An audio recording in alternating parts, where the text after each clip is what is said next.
Welcome to Adapt NCLEX. This is another 85 questions, most tested, must know, last minute NCLEX review topics that keep on showing up on the NCLEX recently. And if you're about to take your NCLEX in the next few days, I want you to pause the video, do these 85 questions with me. These are exact concepts that you have to master before you take the NCLEX. I'm going to walk you through each question step by step, give you the rationale, and by the end of this video, you master the concept associated with it. Are you ready? Take a pen and paper and let's go. First question. This is a delegation question. We have delegation and prioritization as the first set of questions. Client suddenly goes into cardiac arrest and the nursing team initiates CPR. The team consists of what? RN, LPN, and a UAP. Which tasks are appropriate for the LPN to perform? Select or apply. Assist with chest compression. Administer prescribed IV epinephrine. Attach and operate automated external defibrillator, AED. Document the events of the code. Maintain airway with back valve marks under RN supervision. What do you think? Delegation. Stop the video. Put your answer down in the comment or write it down. Select your answer. What do you think? The question is asking you for LPN. So go for the LPN. What can the LPN do? I call it MMR most. Most medication, monitoring, reinforcing, assessment, specific assessment, tube feed, and other things. But this situation is a CPR made up of RN, LPN, and UAP. Our LPN should stay within their lane. What they can do? Can the LPN help with the chest compression? Of course, yes. The UAP can do that. They can alternate. Therefore, this is appropriate. Administer prescribed IV epinephrine. They can administer most medication, but not high maintenance medication. This is inappropriate. They can attach and operate the AED. Do you think they can do that?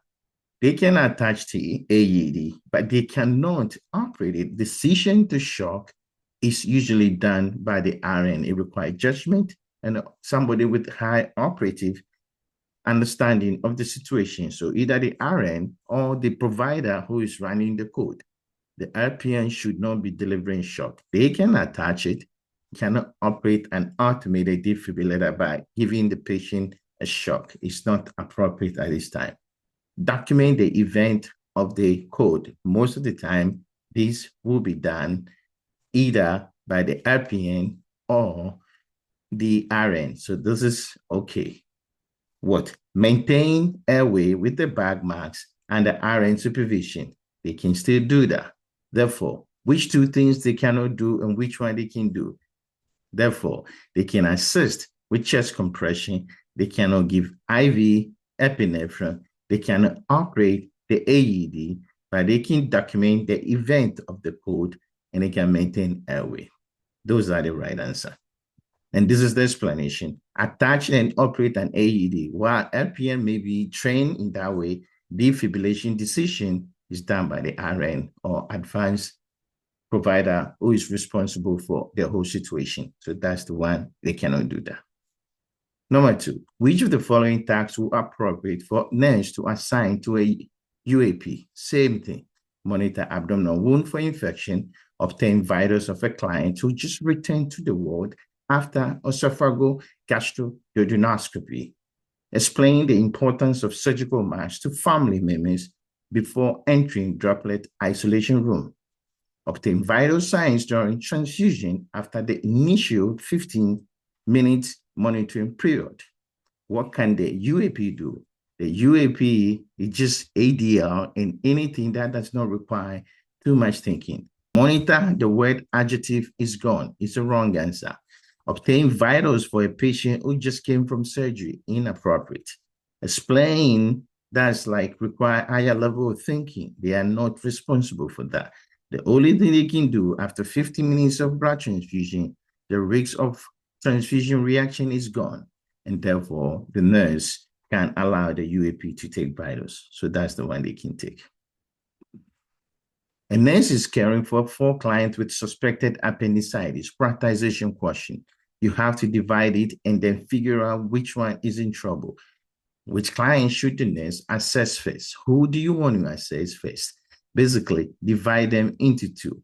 All of them has appendicitis, and therefore, this guy have a fever, 102, and a right lower quadrant pain. He has right lower quadrant pain and what alert with the stable vitals.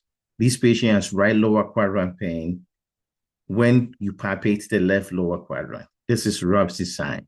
This one has board-like abdomen, rigidity, guarding, and severe pain. Who is in trouble? You can see they all have appendicitis, but the one you should worry about is somebody who has peritonitis. Which one has peritonitis? Is this guy. This guy is an expected finding, still not a problem. Right lower quadrant, 9 out of 10, does not matter. Unless you have rigidity, guarding, and severe pain, then we have a problem. Therefore, the one they need to see is what? B, is in trouble. Prioritization. Another prioritization. This is a triage question, nursing triage. A nurse is triaging 4 clients arriving simultaneously to the emergency department. Which client should the nurse assess first? Once again, divided. But the key, I want you to write this down. Stop the video. When you see a triage question, this is the key aspect of it. If you have a chest wound, you got to see that patient first. Any airway, you got to see that patient. Shock, you got to see that patient. But chest wound trump everything. Therefore, 75% body surface area, this patient is dead. Paradoxical chest wound, I told you, chest wall, paradoxically, one chest, when you take a deep breath, your chest is supposed to rise.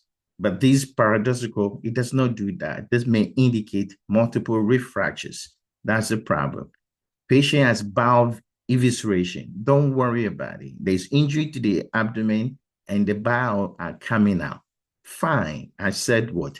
Chest wound, airway, and shock. It doesn't say bowel evisceration. That's a trap. Don't pick it. Mark this question, come back to it again. But this is a trappy question. Unable to move the lower extremities after trauma. This may be due to spinal cord injury. It's not the bigger problem because the patient airway may still be intact. They may not have shock. Therefore, I got to pick somebody with the paradoxical chest rise, and that's that one. Okay, this is how you do prioritization. Classic prioritization trappy question.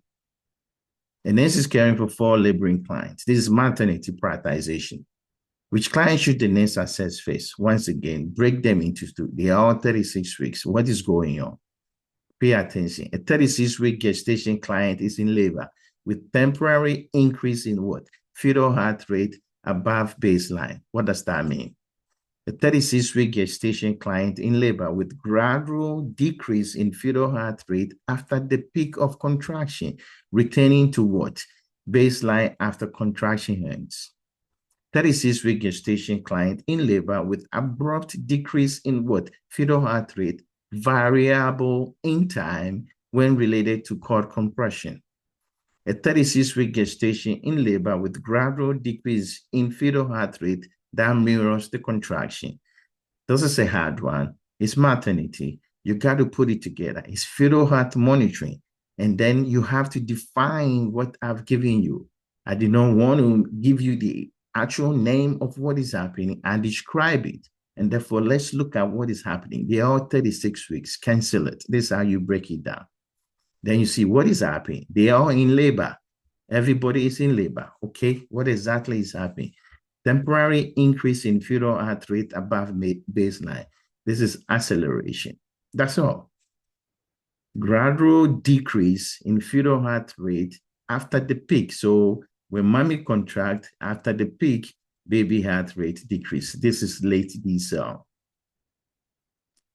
And there's what? Abrupt decrease in fetal heart rate, variable in time. This is variable decel.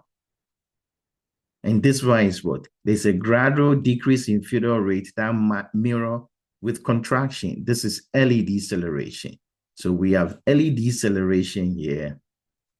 We have variable deceleration, late deceleration, and acceleration. Which of these is a bigger problem? Acceleration is good. Early deceleration is not bad, it's head compression. Variable deceleration is what? Cord compression. And late deceleration is placenta insufficiency. The most dangerous one, I want you to put it in the answer, let me know. Or take a pen and paper and write it down. The most dangerous one is what? Placenta insufficiency, and that's late deceleration. That is the most important because blood flow to the placenta is decreased, and that's more dangerous than the cord prolapse. Therefore, variable deceleration is not that bad compared to placenta insufficiency, and that's B. So you know that, and this is the way you can know the difference based on the description of the rhythm. A nurse is caring for a client, the following client. Based on the urgency of their condition, which client should the nurse assess first? Prioritization. So these are all prioritization. I want you to go through this, underline it, go for the bars rate, divide it into two, and figure out if you have a problem, we're using B sharp. You got to be sharp, right? Client with endocarditis, what is he complaining about? Severe leg pain. It's a bad problem. Pelvic fracture, reporting severe pain. I don't like that. Bare palsy, report about what? Drooling and slurred speech, bad problem. A client with esophageal varices who is vomiting, it's not good. But what do you need to do? You got to pick one. Who should you see first? Somebody who's going to die. You have to be sharp. Is there any breathing issues? Electrolyte shocks, shock, sepsis, airway, pain, and other things? I see pain. Is this pain going to kill you? Is your hip fracture? You're going to have a pain. I ignore it. Endocarditis, you have severe leg pain. Probably you have emboli from the heart. And therefore, this is a problem alone. If you look at it, is there anything there that I need to worry about? Bare palsy, you're going to have problem with speech. And because one side of the face is paralyzed, you're going to have drooling. Expected finding. Esophageal varices, if you vomit, you're bleeding, and you're vomiting, that's bloody vomit. You're going to aspirate. Do you see any airway there? I know you saw it. Which one did you pick? Let me know. We got to pick D because that's an airway problem. This patient is kind of also going to shock, and that's the most dangerous one. How are you doing so far? Prioritization. How good are you with the prioritization? Do you need any help? Approach it the way I'm doing it. Stop the video and go through the process. You see that you can eliminate it. There's no need to rush. 4 patients, same thing. Who do you see first? 45-year-old, hypertension, blood pressure 160/70. What is he reporting of? It just happened after what? Getting nasal decongestant. Should you worry about it? 18 years old, positive pregnancy test. Now, as what? Right lower quadrant tenderness, and there's a vaginal spotting. What do you think? Make a diagnosis. 35-year-old, throbbing headache, localized just over the one eye, and there's running nose. It's not the worst headache of my life. A 55-year-old undergoing chemotherapy with colon cancer, reporting what? Painful swallowing. What do you think? Break it down. Stop the video. Think about it. Pick your answer. Lock in. This is the way I will approach it. Number 1, you have hypertension because of what? You take nasal decongestant. Those cold medication can increase your blood pressure. Expected finding. Ignore it. Don't pick it. Patient is not having urgency. So this is gone. Pregnancy test. And you have right lower quadrant pain. You bleeding from the vagina, ectopic pregnancy. I'm worried about you. You have throbbing headache, but where? Behind your eyes. And you have running nose. This is cluster headache. No bigger problem. You go into chemotherapy. It's painful when you swallow. You have stomatitis, right? Or esophagitis. That's not a big problem. Who are you going to pick? I'm going to pick the patient with the ectopic pregnancy. It's dangerous. Can go into shock. It's a problem. This is the way you should approach it. So once again, stop the video, go through the process, and think about it. This question may be a little bit difficult. A nurse is caring for 4 clients in substance abuse unit. These are substance abuse. You have to know withdrawal and intoxication, which client has highest risks of what? Dangerous withdrawal and require priority monitoring. Each of these patients is a priority. Cardia and all those things, when they are withdrawing, they go down. They have what? Hives, they become dull, they become feverish, they usually basically uncomfortable, nausea, right? Cramping, abdominal pain. They don't like it. So those are not bad.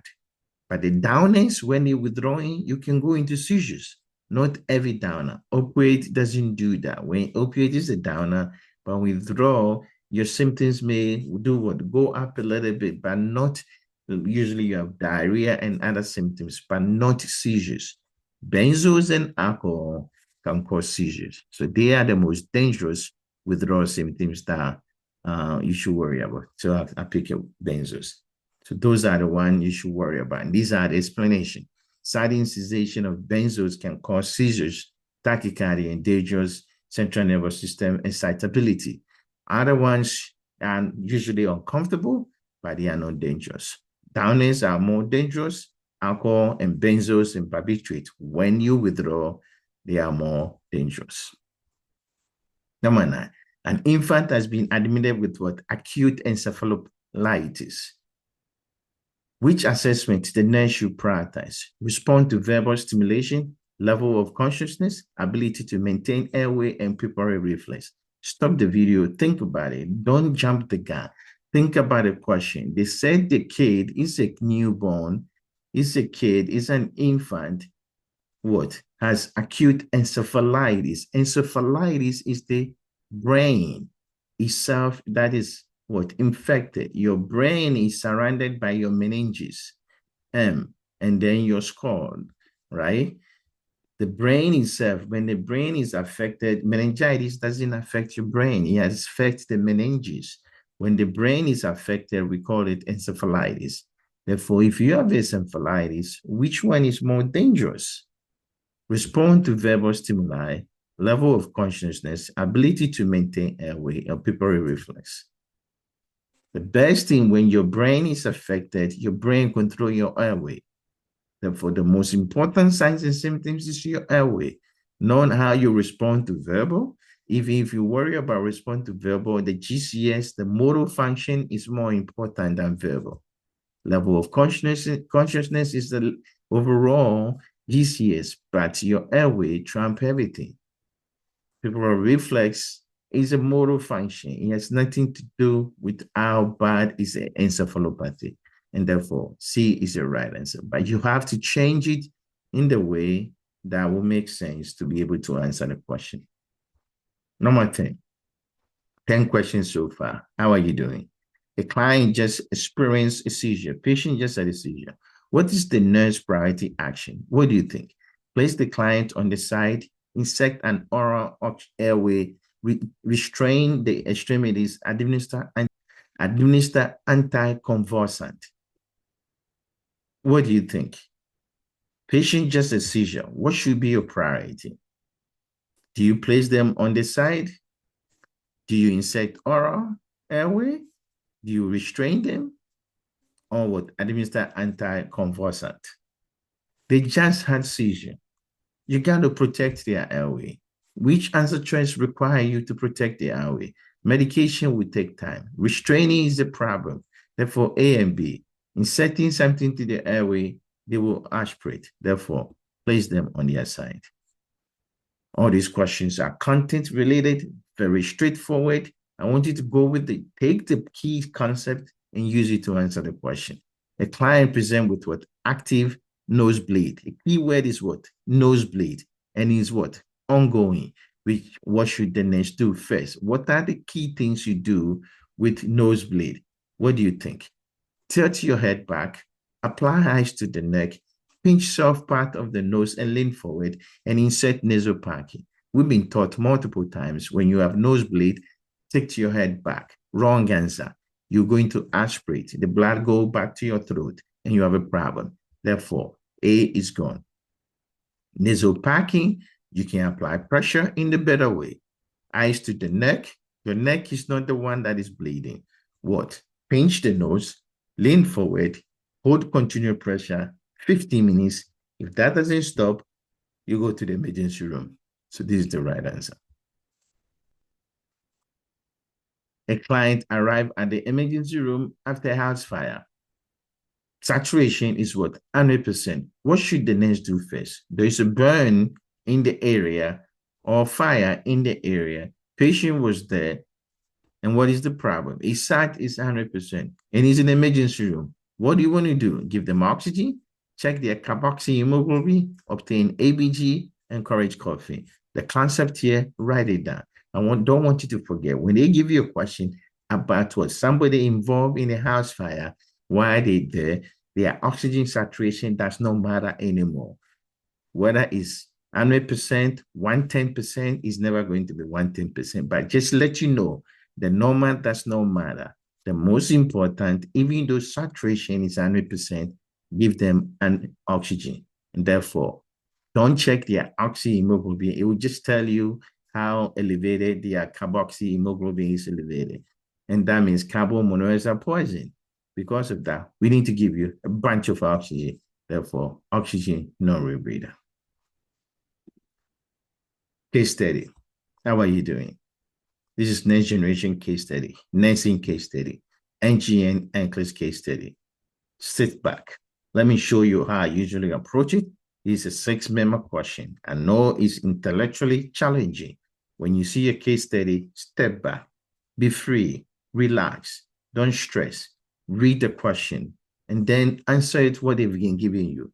Client present with what? Fatigue, dyspepsia, shortness of breath, and diaphoresis when ambulating or going up the stairs. Those are your keywords. Break it down. Why are they tired? Why are they having reflux symptoms, shortness of breath, and diaphoresis when they're going up the stairs? You take what? Omeprazole provided little relief. It does not help, so it's not reflux. Report recent diagnosis of angina. Patient has chest pain. You smoke 2 packs per day. The vitals I've given you, it doesn't look bad. Patients are alert oriented. His lung is clear. There is no murmur. Abdomen is fine. You see, they will give you a bunch of normal. Keep on going. Relax. Just take what they've given you and come back. He has history of hypertension. He has hyperlipidemia, diabetes. Those are all risk factors. And he's been diagnosed with angina. He's a smoker. Something should tell you this patient has high cardiac risk, right? He's on appropriate medication. When we get an EKG, there's ST elevation. That's MI. So this chest pain he's having is MI. Why? Because the patient is diabetic and they have atypical presentation. That's all. Now, what do we have? Second, they said the client underwent successful cardiac catheterization. They did cardiac catheterization for the MI. 72 hours, what happened? The blood pressure, heart rate is that. 90% on 6 liters. Is that okay? Client is acutely short of breath now. He's short of breath. His lung basis, there's crackles. Now there's fluid in his heart. He has pink fluid in his lung. He has pink fluid sputum. What do you think? Pulmonary edema. He has S3 and a JVD. His urine output. Over 6 hours, you already had 550 ml urine. What do you think? What do you think is going on? Somebody with the MI, all of the sudden, is showing these signs. Think about it. Heart attack. Now I have S3, I have JVD, pink fluid in sputum, crackles. Something is backing up in his lung. We have a problem. Now, what would you do? The nurse has reviewed the clinical data. Which of the following should the nurse be concerned about? Selected applied. Pink fluid sputum is bad problem. Pulmonary edema. A new S3 is a problem. Crackles at the lung base is a problem. 2 packs a day per smoking, you're not going to change it. Oxygen saturation, 90% on 2 liters is a problem. When he said you should be concerned, something you should change. All these things is bad problem. Now, tell me what is going on. Is this pulmonary edema, myocardial infarction, acute decompensated heart failure, or pulmonary embolism? This one tells you patient has MI. He had cardiac catheterization. And 72 hours now, he's short of breath. Lung, there's fluid in the lung. Pink fluid sputum, he has S3, he has JVD, and he's not making urine. When they give you a case study and he progressed to another one, forget about the other one, but use it as an anchor to tell you if you have a heart attack, all of a sudden there's crackles in your lung, pink fluid sputum, JVD, and what? S3 is what? What do you think? That's no pulmonary embolism. There's no evidence that something from the leg went up to the lung. Pulmonary edema. Of course, I know you have pulmonary edema from pink fluid sputum, but what causes it? It's not MI. The MI has been fixed from what? Cardiac catheterization. It's a heart failure, decompensated heart failure. Therefore, if you know this is a heart failure, which of the following is indicated in the plan of care? IV fluid bolus, daily weight, BMP, prescription for furosemide, or oxygen therapy? Lock in your answer and let me know. But you already know, we're going to give this patient oxygen. You will need furosemide to get rid of the fluid. We're going to check your electrolyte. We got to check your weight.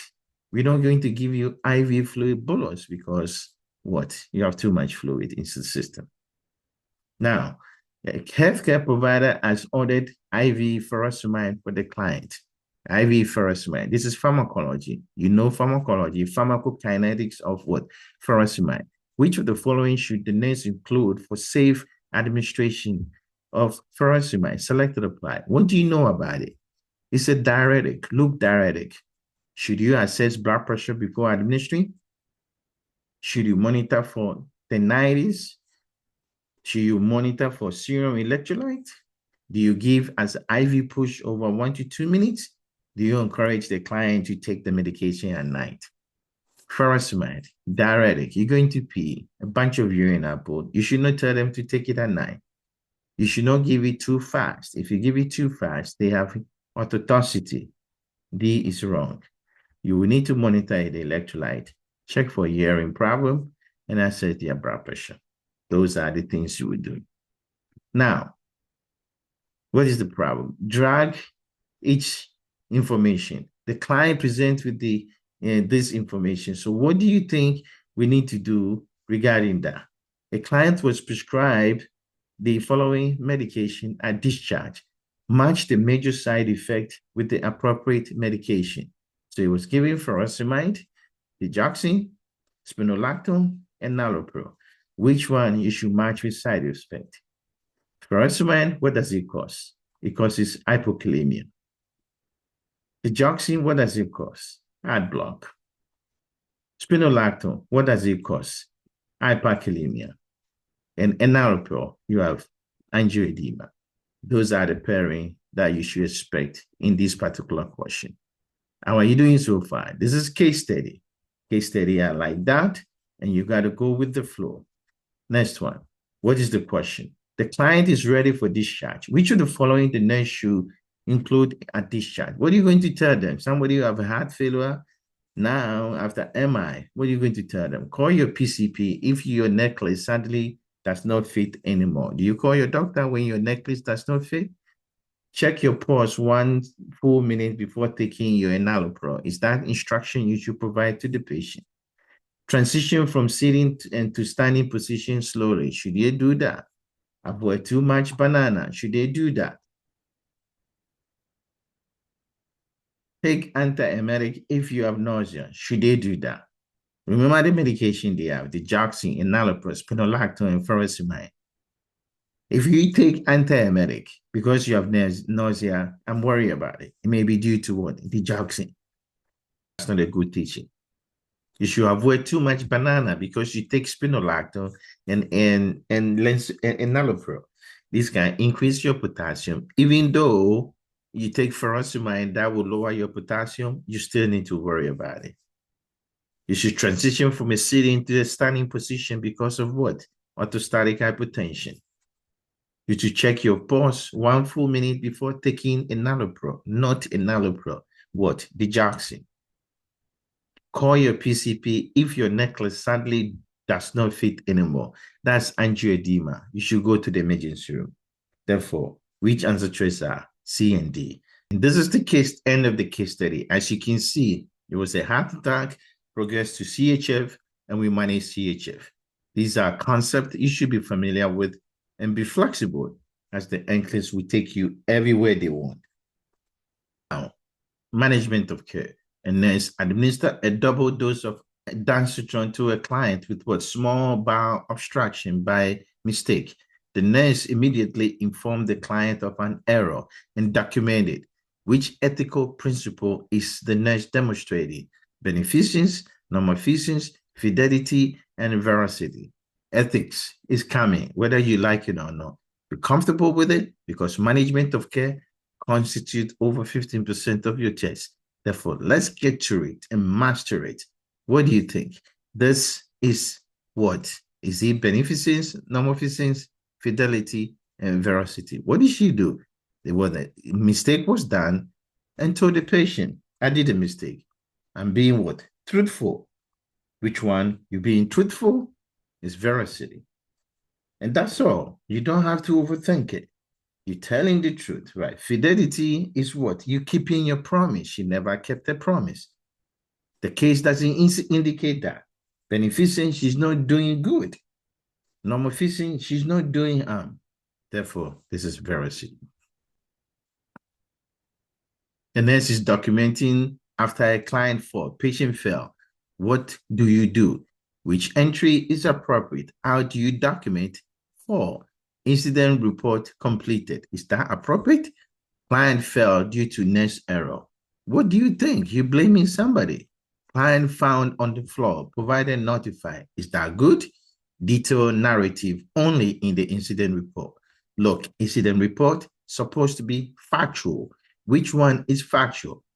I found the client on the floor and let the doctor know. That's all. Incident report completed. There's nothing there.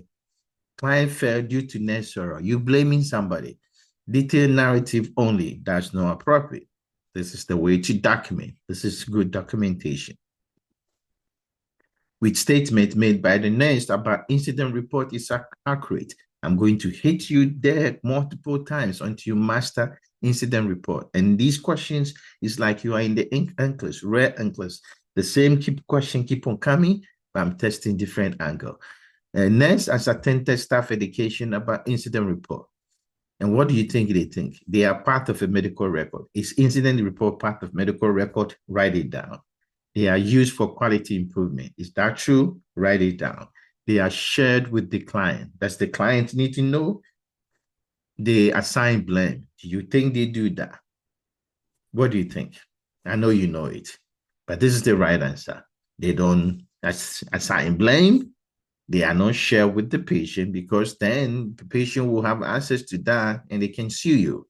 They are used as quality improvement to improve things in the hospital, and you don't keep it in the medical record. That's why it has to be factual. It doesn't blame anybody.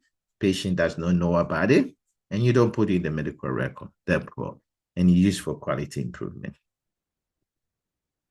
In which situation should a nurse complete incident report? Therefore, if you know what is used for, which situation require incident report? That's all. What do you think mandates an incident report to be filed?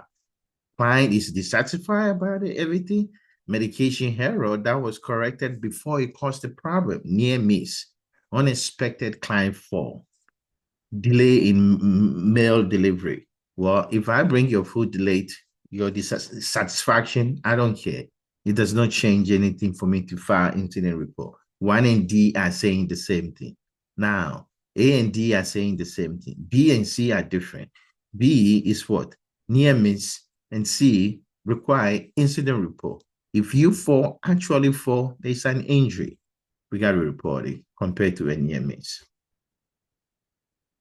And this is the understanding of a near miss. A nurse identify a medication error that was corrected before it reaches the client. How should the nurse be classified? How should this event be classified? Sentinel event, adverse event, near miss, never event. I want you to write this down. These little definitions can throw you off. You can lose 1 point. 1, sentinel event is what? Bad injury happened to the patient, serious injury, that's bad. Adverse effect is what? There's a harm to the patient, but it's not that serious like sentinel event. Near misses, you catch it before you get to the patient. Never event, it should not happen. That is preventable. Like you did wrong surgery on the wrong leg. Patient is coming to have left surgery. You did the surgery on the right leg. That is never event. Preventable, and it should never have happened. And therefore, this one, we caught the injury before it reached the patient, is what? Near miss. It's not sentinel event.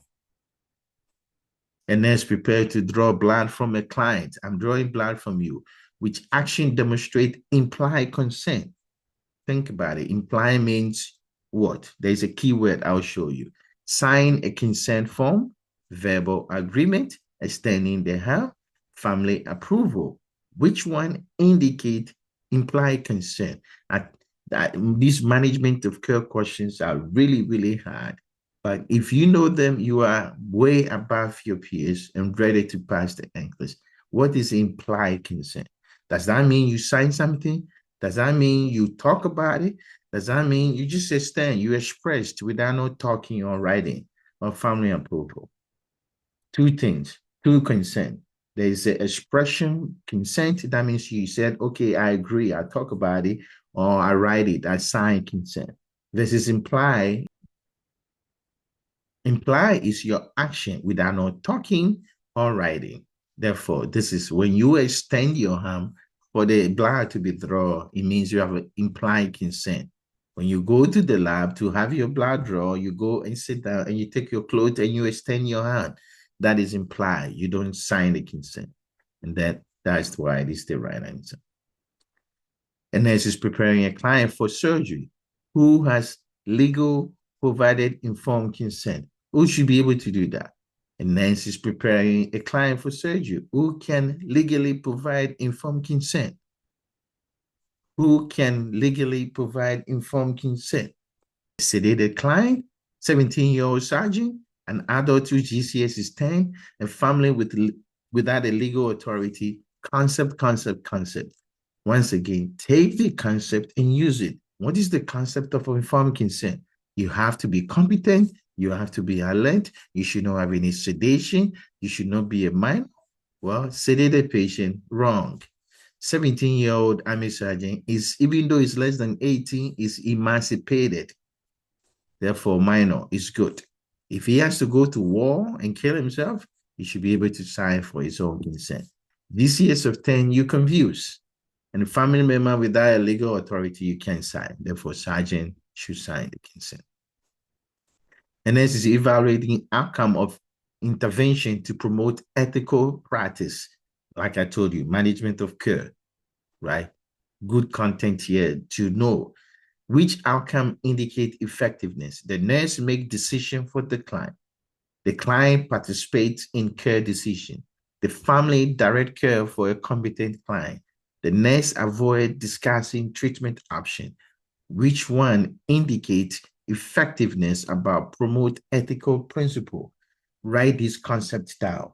If you know the concept, you write it down, you see the answer choice pop up like a candy. Trust me, I'm telling you, if you write it down and say, this is the concept. What is the concept? What is the buzzword? Ethical principle. Break it down. This is ethical principle. And what concept do I need to answer the question? All it means is autonomy. If you promote autonomy, you are promoting ethical practice. Therefore, which one indicate autonomy? The nurse make decision for the client. That's not autonomy. The client participate in care decision. Oh, is involved. The family direct care for competent client. Patient is ignored. The nurse avoid discussing treatment option. Patient is ignored. You can see all the answer choice. If they don't indicate that, the wrong way. Therefore, participating in your care is better. And nurse is providing digital teaching regarding home safety for a client prescribed what? Crutches for ambulation while recovering from a fracture. Which instruction should the nurse include in the teaching? Selected apply. Once again, crutches. There's a safety. How do you walk it? How do you use it? Let's get to it. When walking, look straight ahead. Is that what you teach the patient? Keep the rubber tip of the crutches intact. Do not change it. Otherwise, it becomes a problem. Is that appropriate? Wear slip-on, non-skip shoes and socks. Should they do that? Wear shoes with laces to prevent fall. Is that appropriate? Use a crossbody bag when ambulating with the walker. What do you think? Which one indicates safety, home safety with crutches use? Let's get to it. When you're walking, I want you to look straight so that you don't fall or trip. Keep the rubber tip of the crutches what? Intact. Do not replace. That's wrong. It look nice, but it's wrong because they're going to wear off, and I want you to replace it.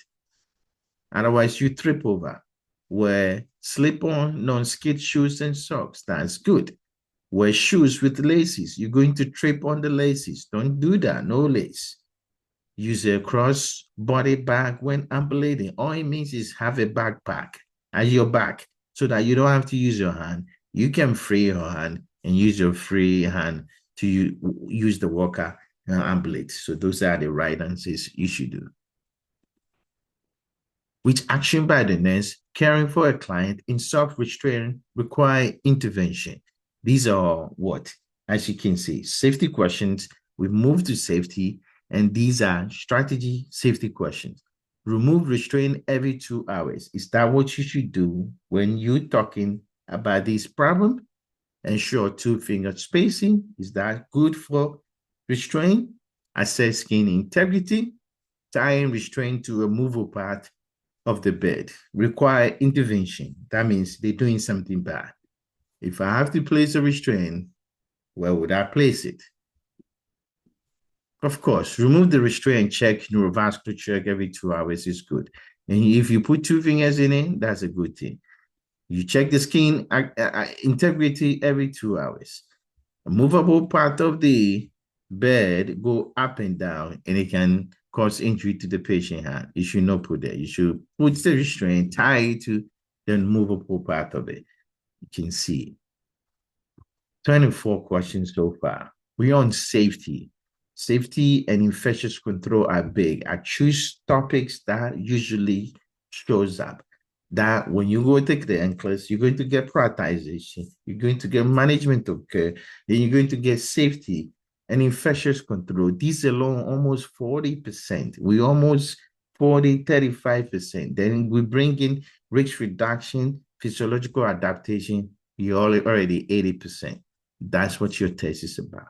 So master this. And next is performing a sterile wound dressing, which actions are appropriate. Clean from the least to the most contaminated. Use sterile gloves. Reuse gauze on the same wound. Apply clean gloves after removing the old dressing. Perform hand hygiene before and after. What do you think? You changing dressing.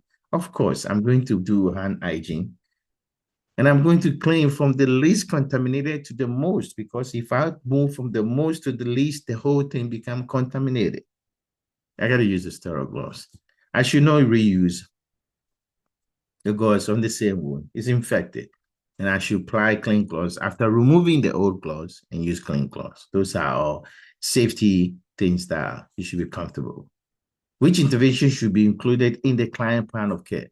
And this is caring for a client receiving internal radiation therapy. That is brachytherapy. There's key things you need to know about brachytherapy. It's internal. If you walk, you're going to fall down. If you fell down, don't pick it. Somebody will come and pick it for you. What you want to do? Prevent exposure. Therefore, less time with the patient. Visitors too, don't allow them. Encourage frequent visitors. Bad idea. Limit time spent in the client's room. It sounds much better. Remove the radiation source when the visitors arrive. Don't remove it. Assign pregnant staff to the client. Pregnancy hate radiation. Therefore, living time is much, much better. And this is caring for a client with central line, right? Which action by the nurse are appropriate when caring for a client with central line? What do you do with central line so that you prevent infection? That's what they're going to ask you. When you see that, you say, oh, this is an infectious control. Identify the question, right? What do you think? Oh, use sterile technique for dressing chains. Excellent. Scrap the HELLP for access. This is going to prevent infection, right? That's not bad. Change tubing every what? 24 hours. You're not supposed to do that. You don't change the tubing every 24 hours unless you use it for TPN or anything like that. Trandelberg during insertion. This prevents what? Emboli. And flush with air to check patency. When you put air in the central line, you're going to cause emboli. This is a problem. Therefore, we don't need it. A, B, D are the right answer. That's what we do. Which factor should the nurse consider as highest risk for suicide, suicidal ideation? What do you think? A nurse is assessing several clients for suicide. Who has higher risk? Prior suicide attempt, chronic pain, strong social support, substance abuse, recent loss, church taking. Write this down. Concept. Write this down. Once again, write this down. What does that mean? If you go to church, you're good. You have social support, you're good. If you're married, you're good. If you have children, you're good. If you work, you're good. If you have money, you're good. Right? That means you're employed. Prior suicide, bad idea. You have pain, bad idea. Strong social support, good. If you use substance abuse, bad idea. Somebody just recently died, bad idea. If you go to church, deacon, you're good. Those are the people highest risk. And then this actions are appropriate for a client admitted with what? ESBL producing bacterial infection in the urine. This is extended beta lactams. Bad infection. It's like VRE, vancomycin resistant enterococcal, or MRSA. When you see ESBL, same thing. What do you do? I never tell you what you need to do, but I give you some clue.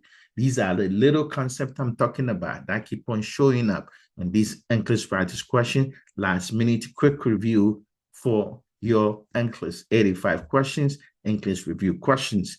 ESBL is a quick way to remember that it's an extended beta-lactamase infection. And this is what? Contact precaution. That's the concept I've given you, the nursing concept, NCLEX concept. Now use it.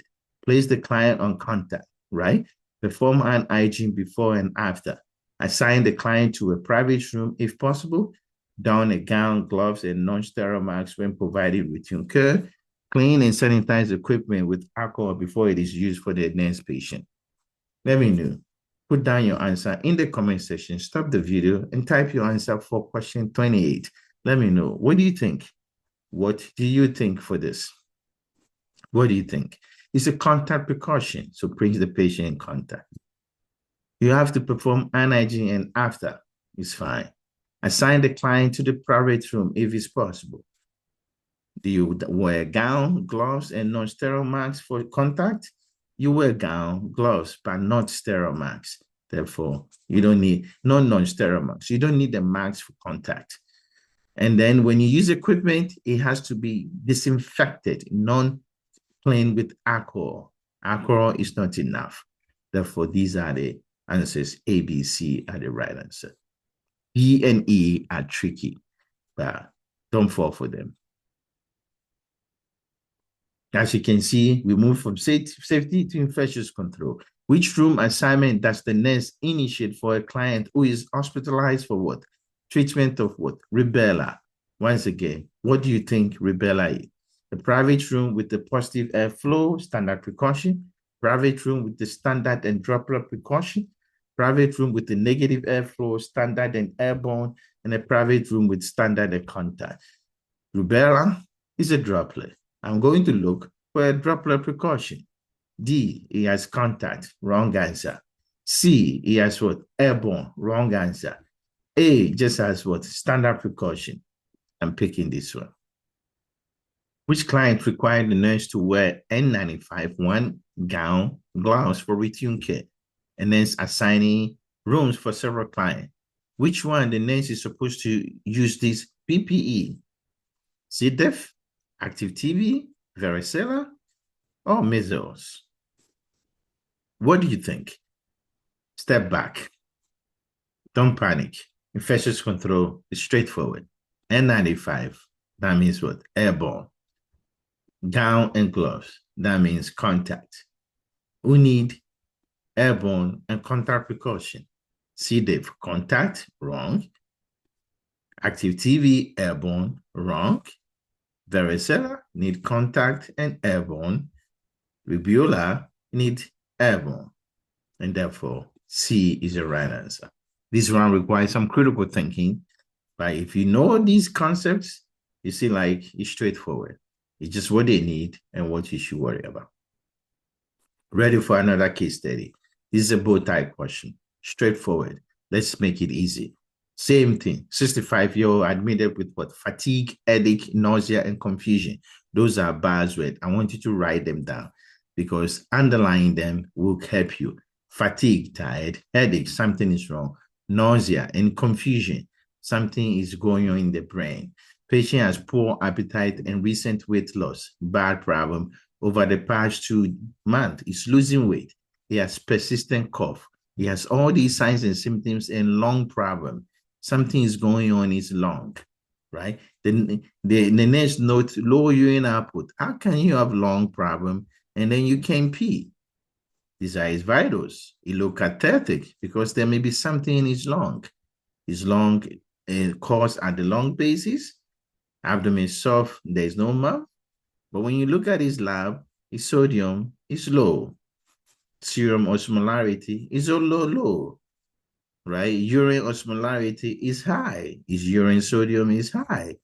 And in and out, it decreases urine output overall. What do you think? You have a bunch of lung issue, right? And then you confuse, because you have hyponatremia. You have headache because you have hyponatremia. And you may have fluid, you're retaining fluid. All these lab look like sodium is low and osmolarity is low. Urine output is what? Decrease. Urine concentration is increased. What do you think? I know you know it.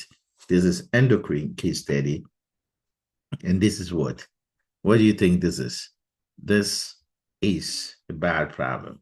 And therefore, this is what I give you. What is the diagnosis? This is diabetes insipidus, SIDH, hyperosmolar hyperglycemia, hypovolemia, hyponatremia. What is the condition? You can see patient information is consistent with what? Low sodium, low serum osmolarity, high sodium in the urine, high osmolarity of the urine. This is what? It's not diabetes insipidus. Diabetes insipidus, urine output is going to increase. Their urine output is not decrease.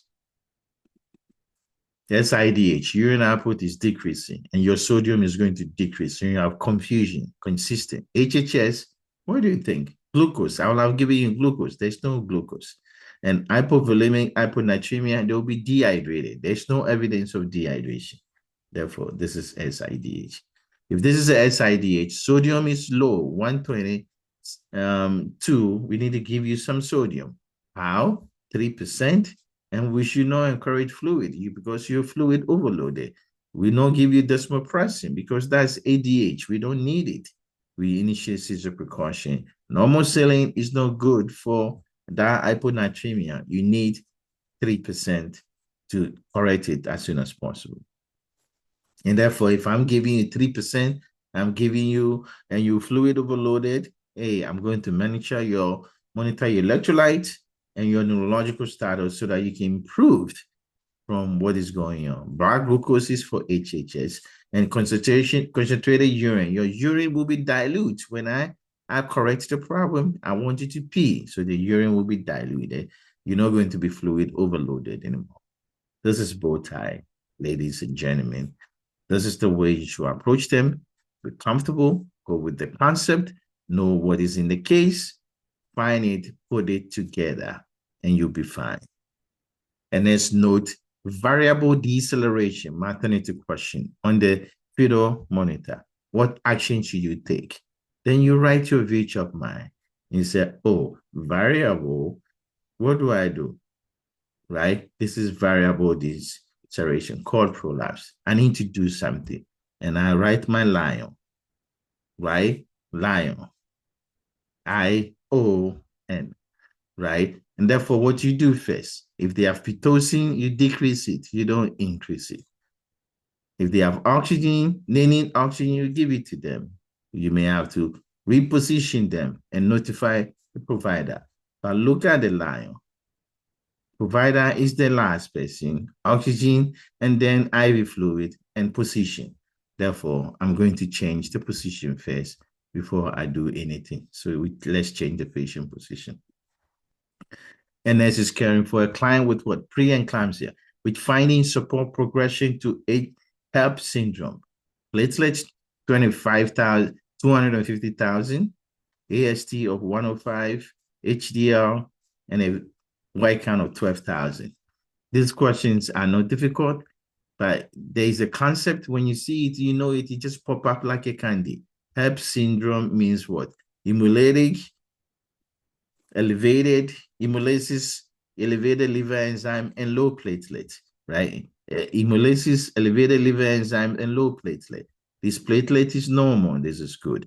White count is suspected. HDL is not part of the HELLP syndrome, but high HDL is good. AST is elevated. That's elevated liver enzyme. So that's what we worry about. So elevated liver enzyme are hallmark of HELLP syndrome. Platelets are normal. HDL is only related, and the white cell 12,000 is a common pregnancy finding. What do you think? What do you think I've done? Newborn, right? Maternity and newborn. And there's care for an alert 6-old newborn with a blood glucose of 39. Which action should you take? Notify the healthcare provider, administer IV dextrose as prescribed, instruct the mother to feed the baby, and administer 1 gram of IV glucagon. Look, don't worry, step back. When they come to prioritization question in the risk reduction way, this is a risk reduction way. And therefore, how do you approach it? Be careful. Don't run away from it. Stick with it. What, 6-hour-old? Glucose is that. 40 to 45, anything low is hypoglycemia. But what is happening to the patient? Patient is alert. That's what I told you. I said it's alert patient. I did not give you symptoms. If you have no symptoms, I'm conscious. Therefore, notifying the provider is not going to help. You can do something. Dextrose, patient can use the mouth. Why don't you feed them? Feed. IVE, what? IM glucagon. Patient can use the mouth. Give them something through the mouth. And therefore, allow mommy to feed because the patient is not in distress. And let's note the tuft of hair over the newborn sacrum. What is the priority? Place the newborn in the prone position, notify the provider, apply protective dressing, delay discharge teaching. This question requires some critical thinking. Baby is born, and at the back, there's tuft of hair in the sacrum. Oh, this may be spinal bifida, but I have no clue. I'm just a nurse. What do I do? If you delay discharge, you think there's something bad, so you're taking ownership. If you apply protective dressing, you have to do it. This is not say first. It's a priority. Therefore, what is going to ultimately solve the problem? If this is the first, yeah, you can do something before you call the doctor. But here, we need to let the doctor know something that will give us a finality of the tuft of hair over here. Maybe just a spinal cord, spinal bifida, but there may be more tests. Therefore, in a priority situation, we let the doctor know. But in what you do first, yeah, you can do all the things you describe in the best way as much as possible. Which finding is the most concerning? That means all of them are bad, but one that is a problem. And let's care for a client who's now 24-hour gastric bypass. His urine output is 29. Heart rate is 105. Temperature is 99. They decrease breath sound at the lung basis. Look, keyword, concept. Stop the video here. And I want you to take your time and write it down. Roux-en-Y gastric bypass. Write it. Just a gastric bypass. What is the major complication? They have pulmonary embolism and leak, anastomosis leak, where they did the gastric bypass can break down. They have sepsis in the abdomen. Those are the two. How do they present? tachycardia, and fever. That's all. Urine output 29. It's not bad, whatever. Heart rate is tachycardia. Temperature here is normal. And ridiculous breath sound along basis, athleticis. Therefore, being tachycardic is a priority here. I'm worried about you. Which intervention help prevent seizure in the client with epilepsy? Patient has epilepsy. Which one is going to prevent seizure in the future? Encourage the client to sleep deprive, maintain consistent medication level, restrict IV fluid, use restraint. Think about it. Restraint, bad problem. Restraining fluid, dehydration is going to cause more problem. If they continue to take their medication, much, much better. Sleep deprivation will cause seizures. Therefore, this is best answer. There's some of the questions that are straightforward. I'll just go for it. There's some that require some critical thinking. And then I start the client prescribe what? Practicon and somitrol for asthma. This requires pharmacology and some thinking associated with it. So stick with it, stay with me, and look at the way I'm going to approach it. I want you to pay attention. We're doing risk reduction now. You can see all of them. We are intervening, talking about prescription. Those are the way you can recognize what risk reduction. The patient is prescribed Practicon and somitrol. You got to provide some teaching. They may say something bad. You got to intervene. That's risk reduction. I'll rinse my mouth after use. Is that true? I'll use it daily. Yeah. I will take it as prescribed. I use it for what? Sudden shortness of breath. Well, Practicon is a steroid. Somitrol is a long-acting. Therefore, this is not a rescue agent. It's used for maintenance.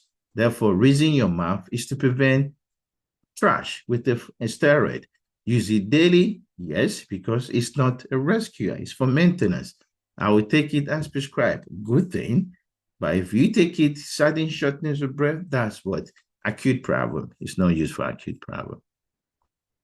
And this is assessing a 30 minutes, and this is assessing a client 30 minutes after what? Colonoscopy, which finding require immediate intervention. When you have colonoscopy, things can happen. But how would I know this is bad?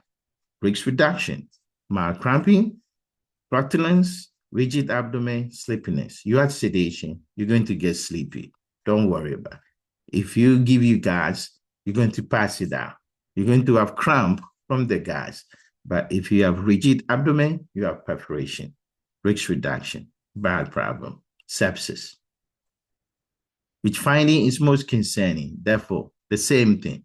I'm worried about it. All of this are concerning, but it's one, the most. What is the problem? And it's caring for a client, and I went ERCP 45 minutes ago. This is the same thing, similar information, similar concept like colonoscopy. By this one, you're going through the mouth into the pancreas, right? Endoscopic retrograde cholangiography, pancreatography, right? So these are all information that you have to know. ERCP. If I go there, there may be some perforation. Every time we do EGD or colonoscopy on any route, the most common thing you should worry about is perforation. Patients, mild abdominal bloating from the gas, throat discomfort because I put it through your mouth. Therefore, you're going to have throat discomfort. Epigastric pain radiating towards back. You have pancreatitis. Drowsiness from sedation or expected finding. Which one would I pick? Pancreatitis, bad problem. Which action badness require intervention? A charge nurse observes a blood transfusion. What do you do during blood transfusion? Using 0.9 normal saline, is that what you use? Remaining with the client for 15 minutes. Is that okay? You, the nurse, infuse blood with dextrose solution. Is that what you do? Verify client identity. Stay with me, guys. Stop the video. Pick the answer, which one you think is the right answer, and put it in a comment. But write the concept down. In blood transfusion, we don't want the blood to break or hemolyzed. Therefore, the only solution we use is normal saline, right? The first 15 minutes, nurse has to remain with the patient. After that, can delegate to the UAP or LPN, depending on who she work with, to check the blood pressure. or the vitals. Infuse blood with dextrose, bad problem, require intervention, verify client identity and expected finding. Therefore, dextrose is a problem. Don't use it. Cause hemolysis. Which statement require intervention? And then provide a medication teaching to a client prescribed alendronate, right? You can see we're getting closer, but we're still doing risk reduction as much as possible. I've given you a alendronate. Which statement require intervention? When you see intervention, that means they're saying something wrong, or you provide teaching to them saying something wrong. If you don't intervene, it causes harm. Therefore, it's risk reduction. I will take it first thing in the morning. Is that what you do? I'll remain upright for 30 minutes. Is that okay for alendronate? I will take it with orange juice. Orange juice. What do you think? I will take it once weekly. What do you think? Put down your answer. Let me know. But I can tell you the right answer is based on our elimination, right? I will take it once daily. It's what you do. Does not require intervention. Take it with orange juice. It's okay, right? What do you think? Yeah. I will remain upright for 30 minutes. This prevents esophagitis, right? That's key. Very, very important. I will take it with first thing in the morning on an empty stomach. That's good. Therefore, based on elimination, you can see orange juice is bad. Empty stomach, upright, and just a water. That's all, not orange juice. And nurses provide teaching to a client with what? Newly implanted pacemaker. Which instruction should the nurse include? Risk reduction. Teach them so that they don't cause harm. Avoid all household appliances. If you have a pacemaker, you shouldn't touch anything in your house. Carry pacemaker identification. Should you have something with you so that you can tell them, I am a patient who has a pacemaker. Limit hand movement permanently. Don't move your hand because you have pacemaker.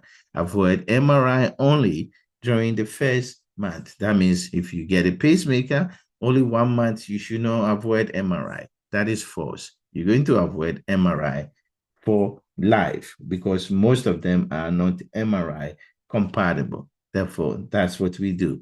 That's not it's not the right answer. Limit your hand permanently. Well, you can still move your hand, but you can't lift it above your head. You should carry a pacemaker identifier so that we know you have a pacemaker. You should not avoid all household appliances. Bad problem. And this is caring for a client with arterial line. This is a line, measuring your blood pressure accurately. Put the IV into the vein, whether the radio or ulnar, but the most common is the radio. That's what we call a line, arterial line, radio arterial line, which actually ensure accurate reading. How do I know I will get accurate reading? I can tell you easy ways. What? Fibrostatic point. Keep the wrist elevated on the pillow. That's not the point. Zero the transducer at your heart level. Yeah, fibrostatic point. Flush the line forcefully. That's not good. It can cause emboli. Use the line for medication. A line is not used for medication. It's just used for measurement. And what is the fibrostatic point? If the individual laying down like that, if you draw a line from the side of the chest to the, it's usually right there, the mid clavicular line or halfway between the anterior and posterior line. And this line up with your heart, and you can line the A line with that, and that will give you accurate reading. Because if you go up above that line, your blood pressure would look lower. When you below that level, your blood pressure will be high. Therefore, we should zero with that. Which action is appropriate? Same thing. We're still on risk reduction, and then we go to best care and basic care and comfort. And next is irrigating a client's eye after chemical splash. Which action is appropriate? Do you know how to irrigate somebody after a splash? Direct flow towards the inner canthus. Use cold water, tap water. Irrigate from the inner to the outer canthus. Apply pressure, patch after. Look at it. This is your two eyes. One of them have a chemical band. Where, and your nose is here. How are you going to irrigate it? The key is not to contaminate the other eye. So if this is affected, you're going to irrigate this way so that all the chemical go that way. If you irrigate this way, you go through behind the nose, and then you go to the other side. You don't use cold, it's going to cause problem. You direct flow towards the outer, not the inner, and irrigate from the inner to the outer. Don't apply pressure. This is very important. The inner contours is in the inner portion of your eye, and you should not do that. Which intervention should be included? Select or apply. A nurse is caring for a client with what? Stage 2 pressure ulcer. What do you think? Apply a moisturizing retentive dressing, tend the client every 2 hours, debride necrotic tissue, keep skin clean and dry, massage the reddened area.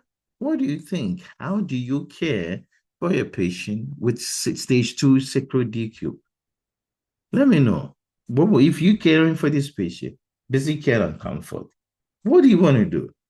We're going to tend the patient. No brainer, right? We keep the skin clean. Apply moisturizer retaining so that we can take away the fluid from it. We're not going to massage the area, and stage 2 ulcer does not have necrotic tissue. That's all. It does not have. That's the key concept. 47. During a diabetic education section for a group of clients newly diagnosed with type 2 diabetes, which client statement indicate a lack of readiness to learn? Who is not ready to learn? The one who does not participate or learn something or ask a proper question. I'm feeling overwhelmed and need time to process. He said, need more time. Can you explain how checking my blood glucose will help me? This one is asking question.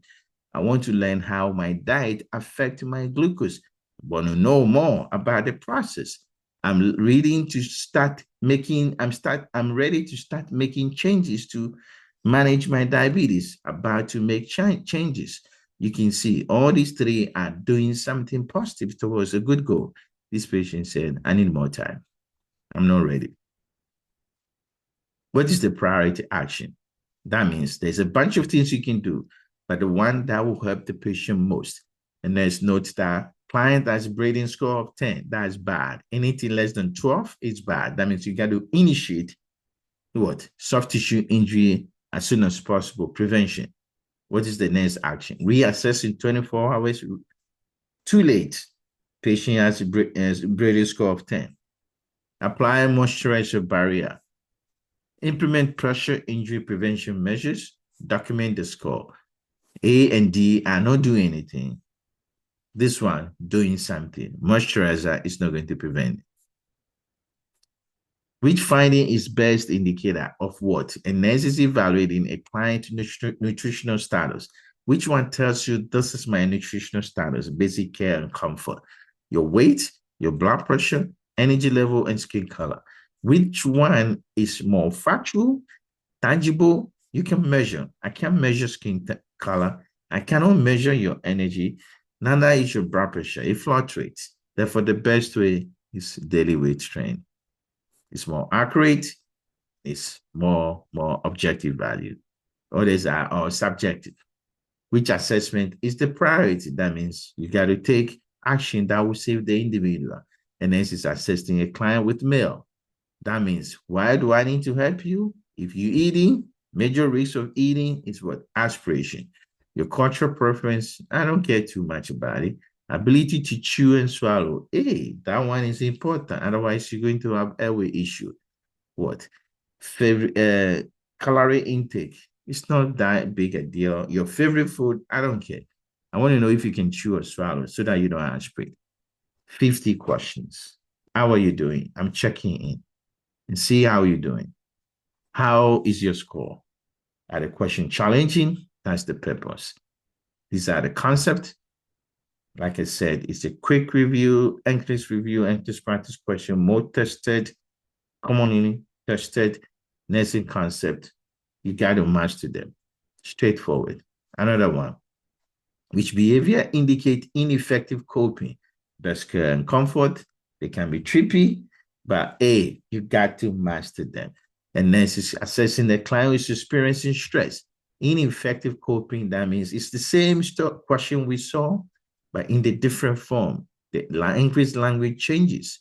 Ineffective coping, you're not coping with the situation. You have not come to grasp with it. You have not designed a way to cope with that.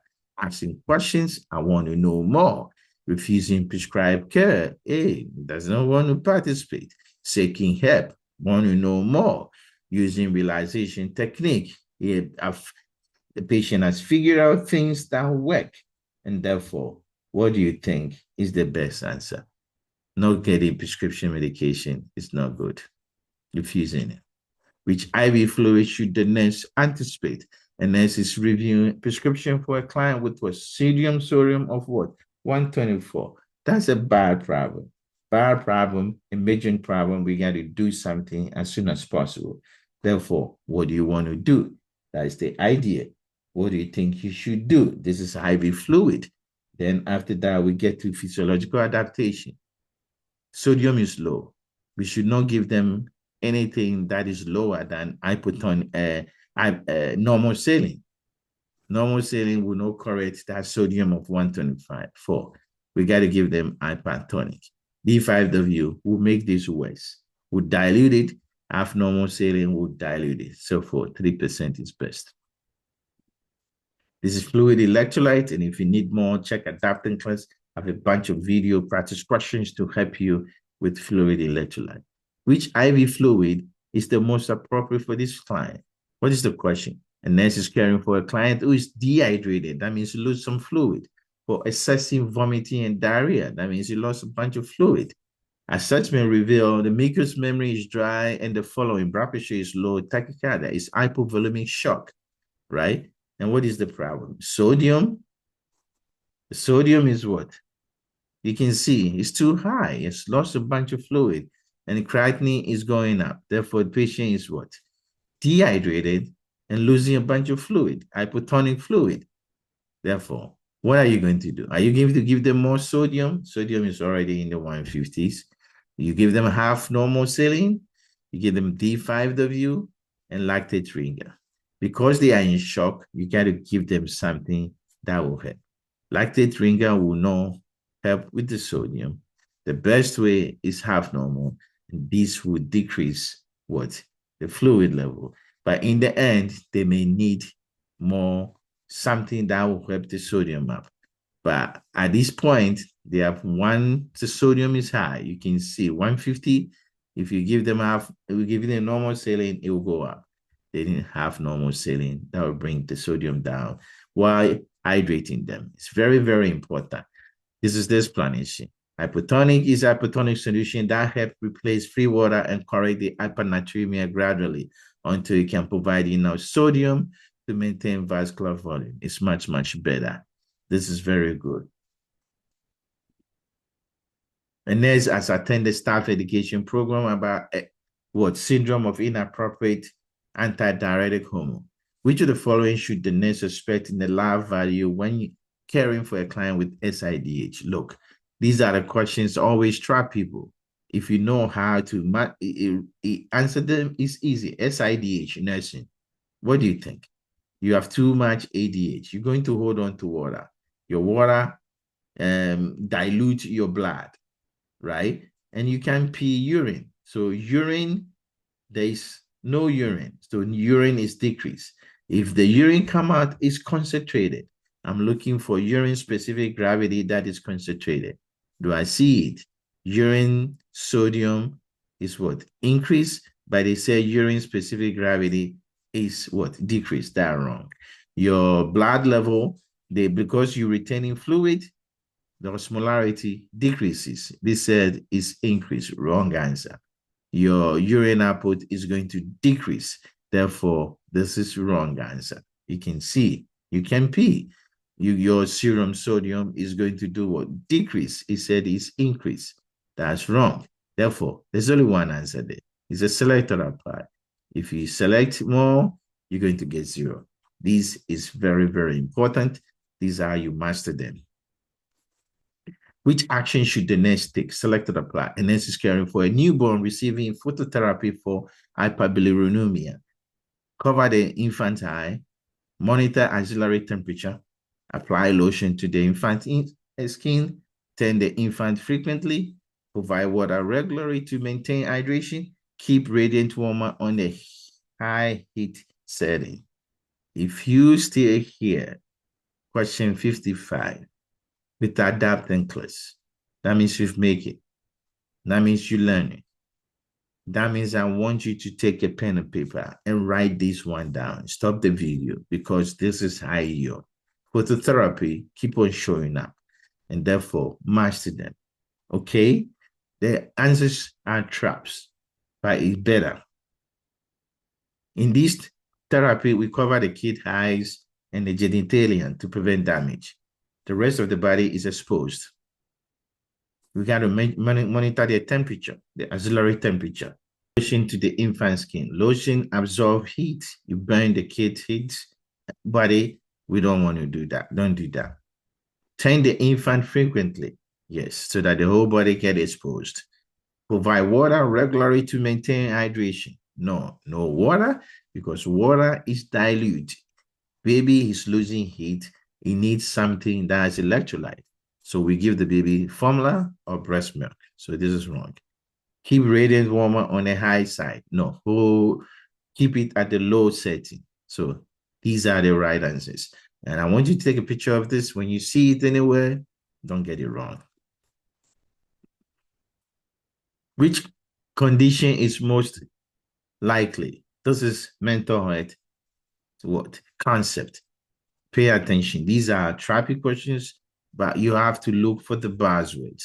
If you look for buzzwords, you put it together, you ace it. And then assess a postpartum client who is doing what? Hallucinating. One, that's key. He has insomnia, can't sleep, and erratic behavior. Which condition is that? Is he a blue, depression, psychosis, acute stress? I can tell you, it's not acute stress. What is the blue? What is depression and psychosis? These two, there is no hallucination. Therefore, I see hallucination, I know it's psychosis, and I'm done. Just make the question selection easy, and then you move on. Which client is at highest risk for suicide? We talked about this already. Who? A client, a nurse is assessing for client for suicide. Who? A client who has anxiety starting therapy is about to start medication. He has high risk of suicide. A client who is depressed, who suddenly feel better. I'm depressed, all of a sudden, boom, I feel good. A client expressing sadness after divorce. Well, it's okay. Client with insomnia and fatigue. It's consistent with your depression. If you feel good all the way, all of a sudden, acute change in status from depression, problem.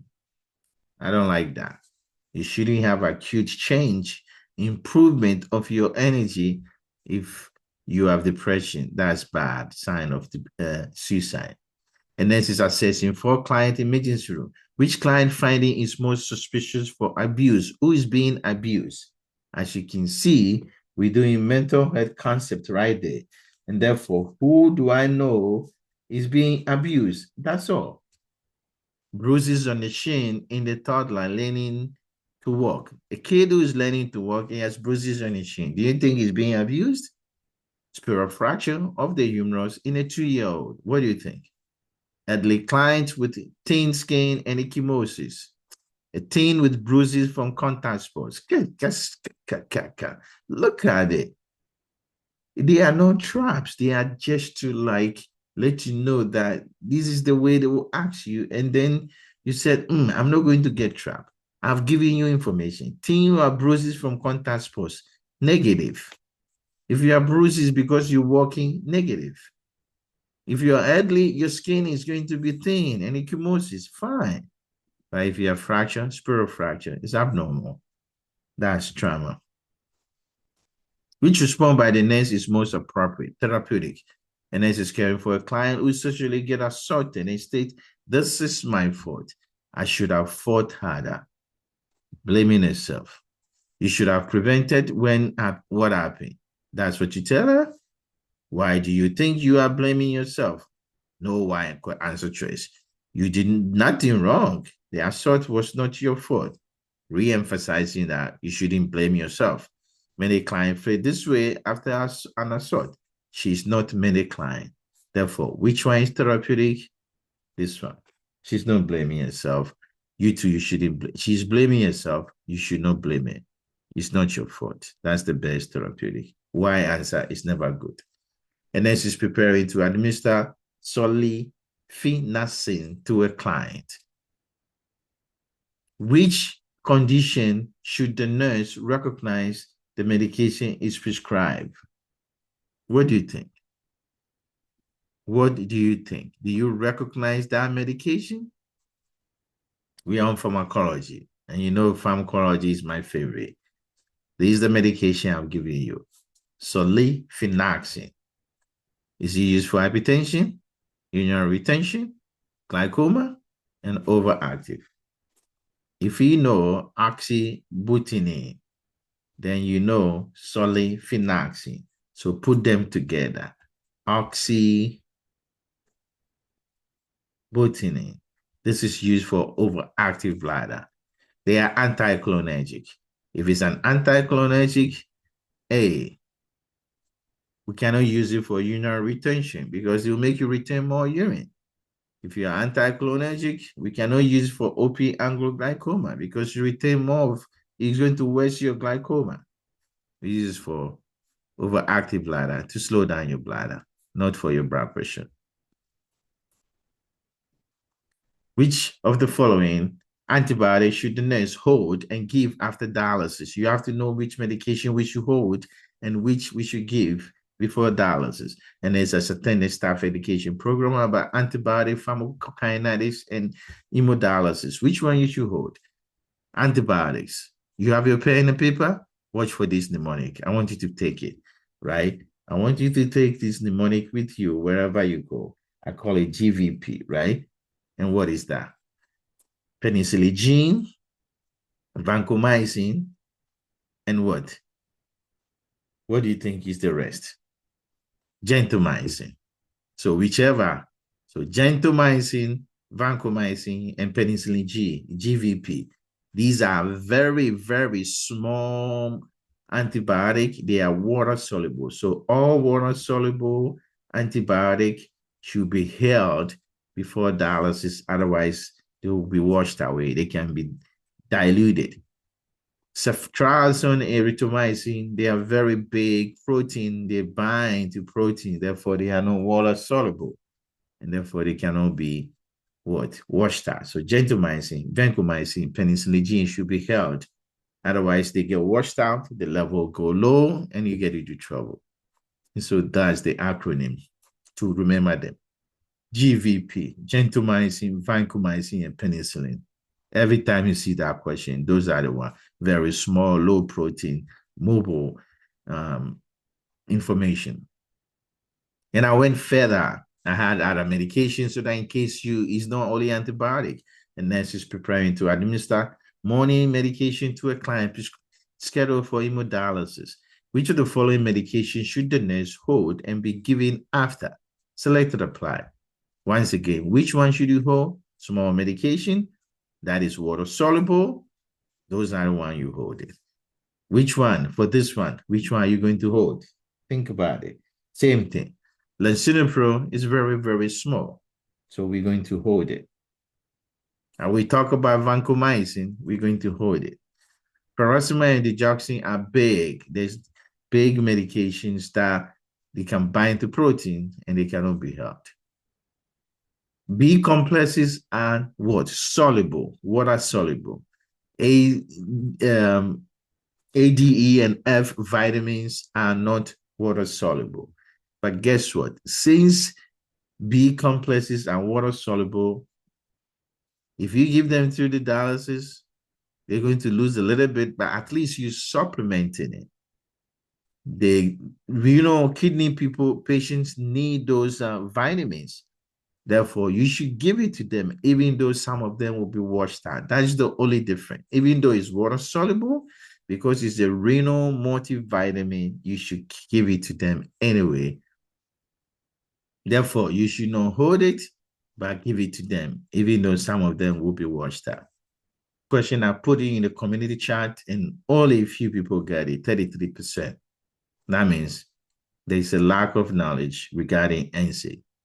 Let me give it to you. It's a bad problem. Your NCLEX will give it to you. I have a video on my channel that discusses all the details in 15 minutes about all the things you need to know about NSAID.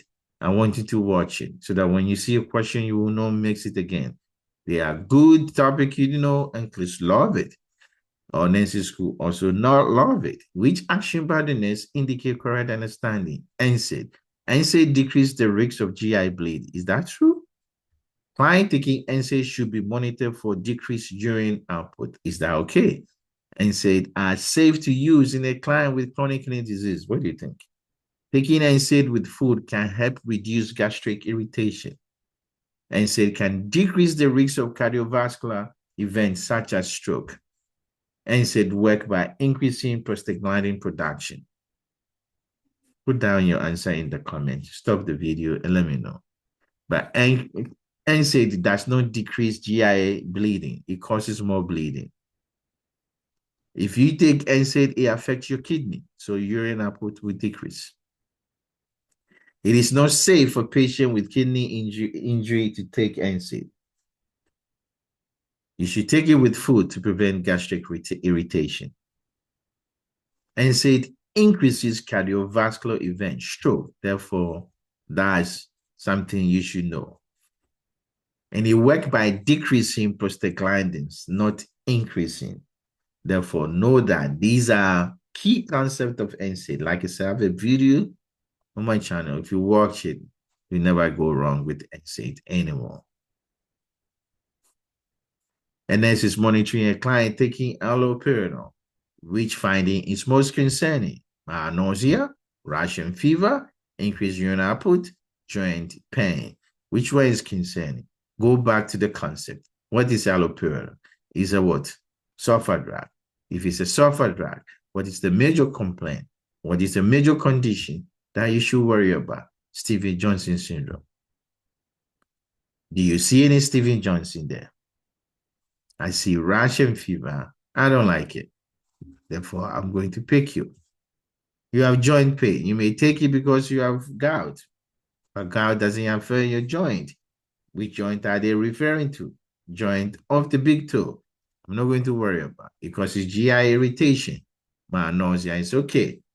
It can affect your urine output. But this one said increase. Therefore, I'm not worried about it. Which medication should be avoided? Who? And next, a client with chronic kidney disease requires bowel regimen. So patients need to clean themselves. Which bowel regimen you should not give them? Docosate does not affect fluid status. This is the key. First, you got to make sure it does not have electrolytes that will escape and cause electrolyte abnormality. Docosate and Senna, they don't pull too much fluid. They don't cause the fluid shift too much. Milk of magnesia has too much magnesium. Kidney failure patient does not like it. Polyethylene glycol does not do that much. It doesn't affect it. It's safe in kidney disease. It's due to too much magnesium isolation, accumulation. Magnesium hydroxide should be avoided in renal failure patient. Therefore, they should not take it. Which instruction should the nurse include when teaching a client with polyethylene glycol? That's what we saw, right? It's osmotic laxative. You need a bunch of fluid. It's not what? A medication you take all the time, every day. You don't expect results to happen. It takes time for it to happen, sometimes hours before. It's not a stimulant laxative. It's osmotic. It pulls water in. That's why you got to drink a lot of water. And guess what? Water on front. You see, without the water, it does not work. Therefore, if you take it, drink a lot of water so that it can function. And that's the most important thing you provide for the teaching, right? But polyethylene glycol is osmotic laxative mixed with fluid. A long-term daily use may cause electrolyte abnormality. PEG does not work immediately. Combining laxative increases diarrhea. I love this question. Number 67. What do you think? A nurse is assessing a client receiving flufenazine. What do you think? This is second generation antipsychotic or first generation? Let me know. Put it down in the comment. Which finding indicate a serious adverse effect? Select and apply. Muscle rigidity, urine retention, hyperpyrexia, autonomic instability, and dry mouth. Which of those is very concerning to you that you should worry about? What do you think? I love what? Pharmacology, especially mental health pharmacology. And this is a mental health pharmacology, psych medication. What do you think? Flufenazine is a first generation. What is the major side effect of first generation? NMS, muscle rigidity, bad problem, urinary retention, anticholinergic issue. It's not a bad problem. Hyperpyrexia, high temperature, bad problem. Autonomic instability, that's all associated with NMS. Dry mouth, anticholinergic. I'm not worried about it. Therefore, those are your writers. And this is the explanation. These findings indicate neuroleptic malignant syndrome. These are adapting class. If this is new, and if you reach what 67 questions, thank you very much for supporting the channel, and thank you for going all the way. And I hope you're learning something. If there's anything I can do, if there's any recommendation, put it down in the comments. I will adapt to that. This is 85 questions, English practice question to help you pass your NCLEX. I'm trying to make sure you know all these concepts, you write them down, and you know it, and you'll be ready to take your exams. And this is caring for a client taking Lensinipro. What should you know about it? ACE, right? Which finding require priority intervention. Write these bars right now. Write these bars with ASEI. What? Angioedema, cough, electrolyte abnormality, and what? Teratogen. Which one is a priority? That means bad problem. Blood pressure, is that okay? Persistent cough, should you do something? Itchy lips and tongue, should you scream, I'm in trouble? Allergy to avocado, is that related? Stop the video and answer the question on your own. I can tell you avocado is unrelated. Angioedema, bad problem. Persistent cough, we stop it and change it to ARB. Blood pressure is within normal range. Therefore, which one? A, your lip and itchy, we worry about you. ABG, we are in the respiratory range. ABG, how much do you know about your ABG? Don't memorize it. If you know your concept, that's all. Use it to answer the question, but apply it methodologically. And let's review ABG. This is what you have. What is the priority nursing action?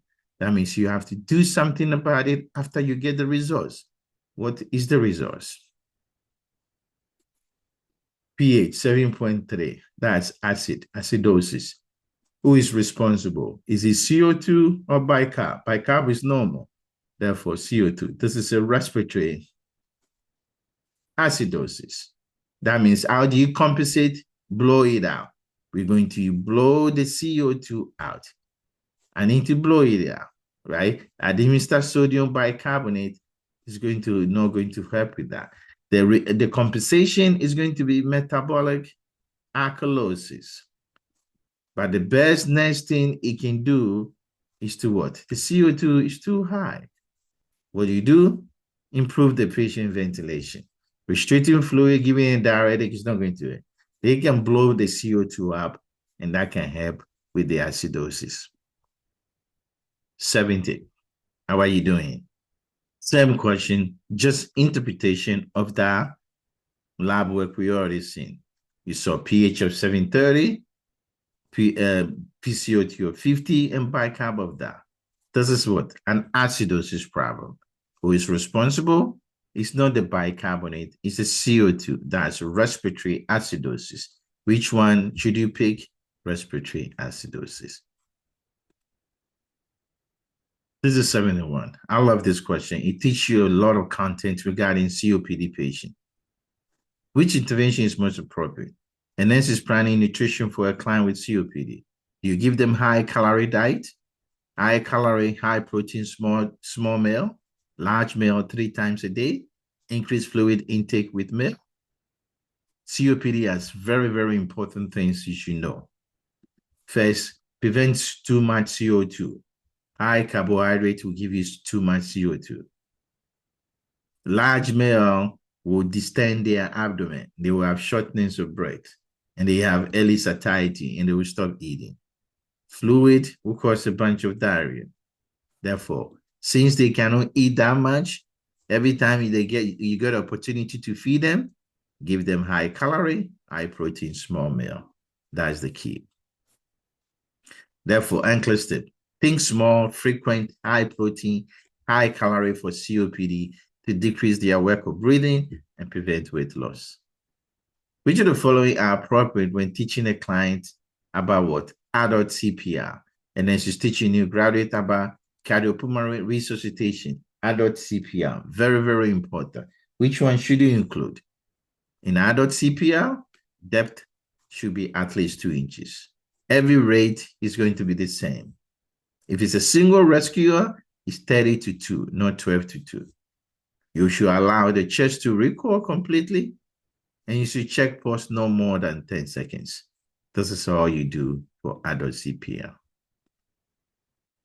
Which finding will require follow-up? That means bad. A nurse is assessing a 12-hour newborn. Which finding is bad? The kid gags and spit up clear mucus several times. That's normal. Skin is yellow, 12 hours. Within 24 hours, I don't like it. There's swelling across suture line over the scalp. This is caput secundum. It's suspected from trauma of birth. The kid's heart rate is 180 when he cries, 190 when he cries, usually between 110 to 160. If they cry, it goes up. It went up to 190. It's okay. He did not say that is normal. It's when he cried. Therefore, I'm worried about this. A nurse is evaluating a preschool for hydrocephalus. That means big head. Which finding should the nurse recognize early signs of hydrocephalus, enlarging head, right? Selected apply. Remember, it's a preschool. Preschool is an older kid, right? It's not like a newborn. We worry about hydrocephalus, right? How do I know? Enlarging head circumference. That means their head is going to get bigger. Bulging fontanelle. Their fontanelle is going to bulge out. They're going to have high-pitched cry. They're going to have what? Early morning headache. What do you think? Put down your answer in the comment and let me know. But I can tell you, there's a trap question here. If the kid is a preschooler, his head is not going to grow anymore. Therefore, there's no enlarging head circumference. That's a trap. The fontanelle are all closed. It's not going to bulge out. High pitch is for newborn. Therefore, morning headache or vomiting is the most common signs of early hydrocephalus. This is very important. Therefore, early morning headache, ICP is the highest in the morning due to what? In the recombinant position and causing headache. High pitch is very common in infant. Rapid enlarging head circumference, sutures are closed, and therefore you don't see that. Pediatric, nursing, NCLEX. Which finding motor skills is appropriate for 3-year-old? And this is assessing a 3-year-old child. Which one is usually appropriate? What do you think? Is a 3-year-old? Which one would you expect? Pencil grabs should be gone 8 to 9 months. It doesn't need it. But this is fine motor skills. Crayon may be too much, or is okay for him. What do you think? Copying square, is it appropriate? And using scissors. I can tell you, scissors is an advanced way. This 3-year-old cannot do that. Pencil grab is already gone. Therefore, it's between copying square and scribbling crayon. Scribbling crayon, yeah, I should do that.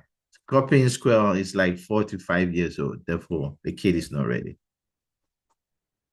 And this is assessing pediatric patient. Which finding indicates age-appropriate language development? That means they're developing well. 12-month-old say 2-word phrases. Is that okay? 2-year-old using 2-word sentences. Is that okay? 3-year-old babbling only. Is that okay? 4-year-old unable to follow command. You can see that 3 and 4 have issue. Which one would you pick? 12-month-old saying 2-word phrases or 2-year-old using 2-word sentence? A 12-month-old cannot use 2-word phrases, therefore it's unexpected. This one is expected, so that's much better. A client present with weakness in both legs 1 week after flu. That is your diagnosis. You don't have to read it anymore.